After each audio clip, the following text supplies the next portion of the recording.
I gotta check that piece out. Two Crows, and it's really almost there. But we took a look. We just like stepped back from the project for a second, and we took a look. And we're like, all right, it's a little too sleepy. Like there's just one too many ballads, and there's not that driving, like single E number that can like tie the whole room together. You know, it needs that like the rug that's gonna tie the room together. So we went in with intention of like, all right, we're gonna do like 4 on the floor, at 140. And then I had pasted thrown a couple chords down, and I was like, all right, I have this one hook that I wrote at 19, and then I have this other hook that I wrote at 29, and I never found a home for either of them. But I always knew in my head, I was like, this is great pop music. Like these are some of the best pop lines I've ever had. One from when I was 19. I wrote these 4 lines in Switzerland as a 19-year-old kid. And I was like, oh, this is amazing. And for 10 years, I've like tried them all over the place. And it's like, it's not right. It's not right. And in my head, I was like, one day we're going to blow up and I'm going to sell these lines to Taylor Swift. Like in my head, I'm like telling myself, I was like, these are the lines and we found a home for them on this song. And we're like, and it's 4 lines. And then Matt's part is 4 lines.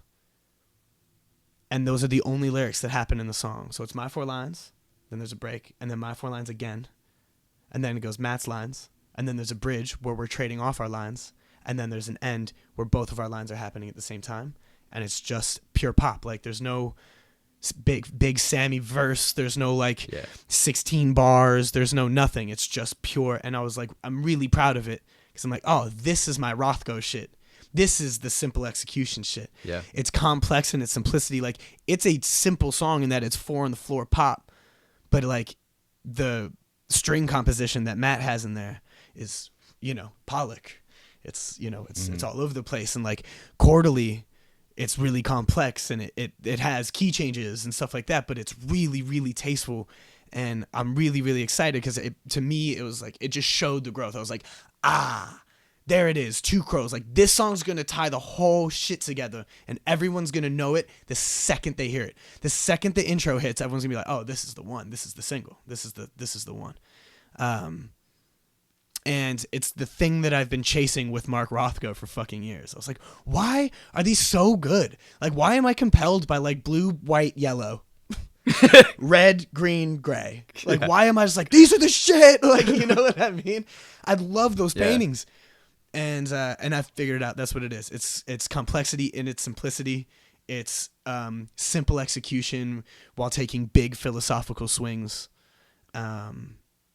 And I think this actually ties really neatly into your points of like what is it that draws you to these larger acts or like these larger kind of cultural events? It's like, well, they're doing something that a lot of other people do, but they're doing it with just the acute differences are the things that elevate it to that platform. Mm-hmm. There's a lot of other guys that can sing better than Harry Styles out there that might be a far better songwriter. I don't even know if the guy writes a song. I have no idea. But whatever it is, it's about like these acute differences about his approach, about his presentation that is connecting all these dots and like creating this space for all these young people or people of any age or whatever to come in and enjoy. So yeah.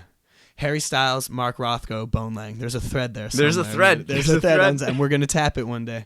2 Crows, man. I'm telling you. Something's going to happen with this album. I'm like, after this song, it's called Love Like You. Okay. Even the title, right? Doesn't sound like a Bonelang song, right? Like it sounds like a pop tune. Sounds like a pop one. Love Like You, man. Sounds like Justin Timberlake. Like I Love You. Yeah, some shit like that. You know what I mean? Sounds like a Harry Styles tune. Love Like You. This one's called Love Like You, mate.